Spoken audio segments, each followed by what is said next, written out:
Welcome back to the weekend. With Donald Trump's approval, unelected billionaire Elon Musk is taking a sledgehammer to the federal government. News reports that secrecy is becoming a defining trait of Musk's Doge. Another defining trait? Its trail of destruction, with sensitive government data compromised, life-saving humanitarian aid now paused, and thousands of federal jobs on the line. Since the chaos erupted, at least one Democrat ditched the Congressional Doge Caucus because of Musk's actions. And Democrats on the House Oversight Committee are now demanding transparency. Joining us now, Democratic Congressman Ro Khanna, who represents Silicon Valley in California. He's known Elon Musk for nearly 15 years and serves on the House Oversight Committee. Welcome, Congressman. Congressman, thank you for being here. So NBC News has reporting that secrecy is becoming a defining trait of Elon Musk's Doge more than 2 weeks after Donald Trump signed a 660-word executive order that established Doge. Confusion about it persists. 3 fellow employees said that a lack of transparency about Doge exists at their agency. Another current employee who has been handling Doge requests says Musk's team is zeroing in on data. It is very focused on data. They want the data. Why do you think they want the data or the data?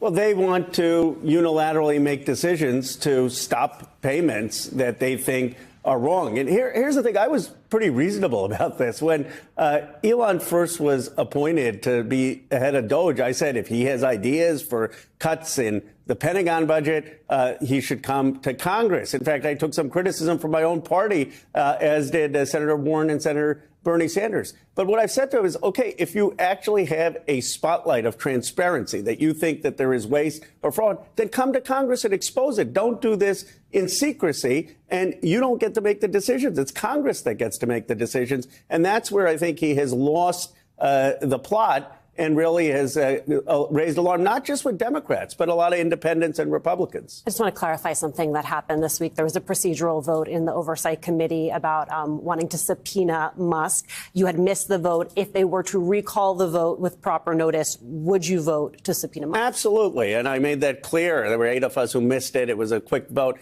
He needs to come before the committee. He should be subpoenaed. He should be explaining why he has taken any action to freeze the payments unilaterally, and also whether he's going to comply, most importantly, comply with the judge's decision that says that any of his employees should not have access to any of our sensitive information. And just to be clear, in addition to using the power of Congress to subpoena him, you've personally messaged him and said, you should come. You should explain this. What was his response to you? Well, I don't know if I could say the response on air, but it was not a polite one. You could, I knew that when I put that tweet up saying that he should be subpoenaed and come, that it would get a reaction. And what he says is, well, I'm on this mission to cut the deficit. I want to expose the fraud. I didn't come here to give a report to Congress. But the reality is that Congress is the agency under Article 1 of the Constitution that gets to decide spending. And if he's that confident that he has fraud, waste, and abuse, then why not come to Congress and expose it to the American public? Because it's all a lie. That's why he doesn't want to come, and that's why he doesn't want to spend the time, and that's why he's responding to you the way he did. He should be subpoenaed. He should have his behind brought up to the hill here and explain to us what he's doing. I mean, this is the point.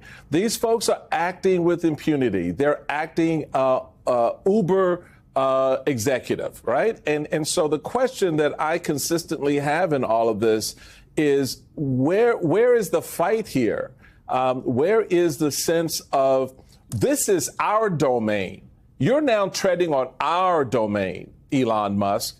You're in some made up agency. You don't even really exist. The thing you're doing is not real. Get your behind up here to Capitol Hill and tell us what you're doing. That's what I think a lot of Americans out there want to see and hear. My question is, why aren't we? Why don't we Democrats push the limits the way the Republicans are pushing the limits right now?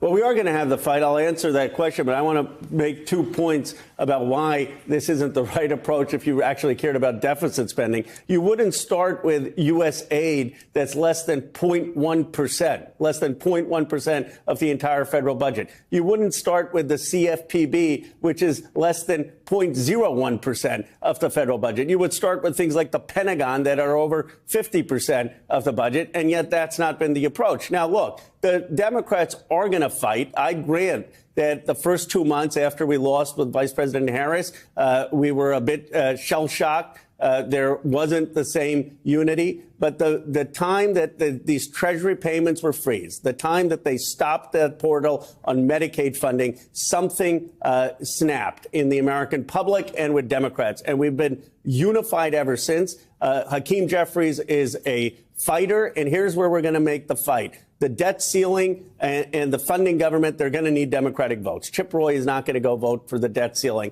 And Hakeem Jeffries and the Democratic caucus are going to be unified, not a single vote unless every dollar of Congress's appropriation and authorization is spent. And we have very much clarity that nothing is going to happen without the congressional branch. And we're going to win that fight.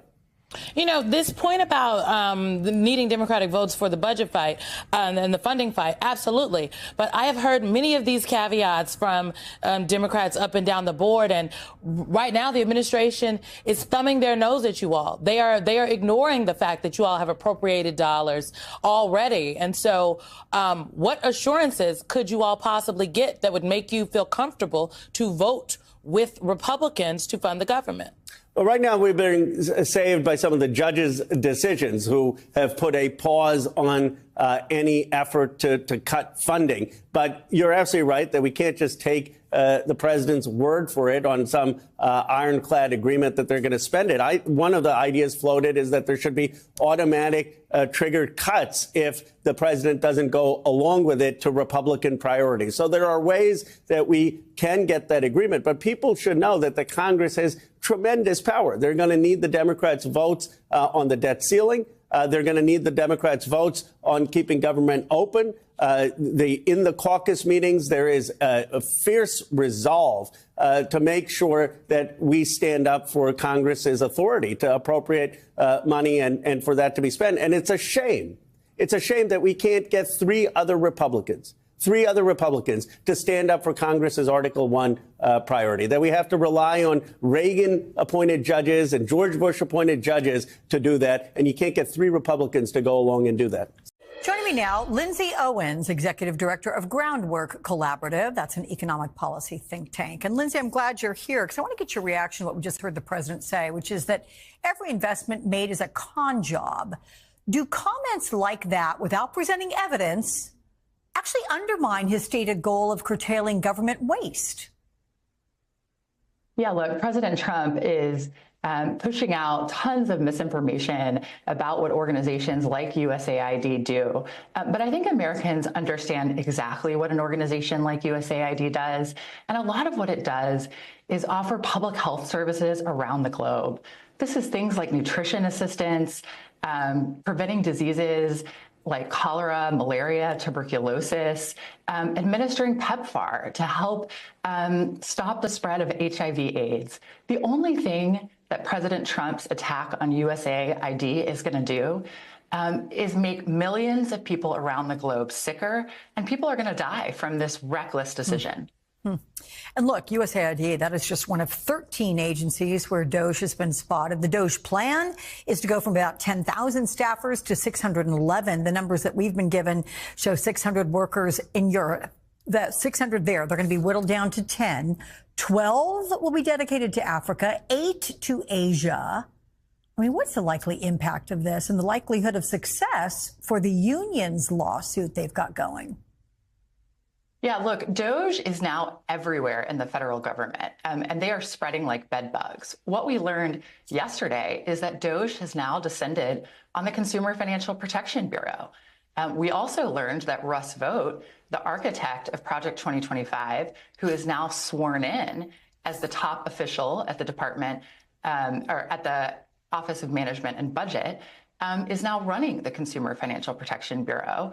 And we've learned that Elon Musk is tweeting RIP CFPB. So DOGE has their fingerprints everywhere in the federal government, and they are going after the stuff that matters the most to Americans. Attacking the Consumer Financial Protection Bureau means stopping a critical protection for Americans against financial scams. Since its founding, the CFPB has returned $21 billion to American families in relief. I mean, that's just an extraordinary amount of money. It's so important for Americans who've had to face predatory mortgages, who've had to face predatory debt collectors. I mean, that's really what the DOGE effort is. This is not about government efficiency. This is about stopping, protecting Americans, and it is about Elon Musk's pocketbook.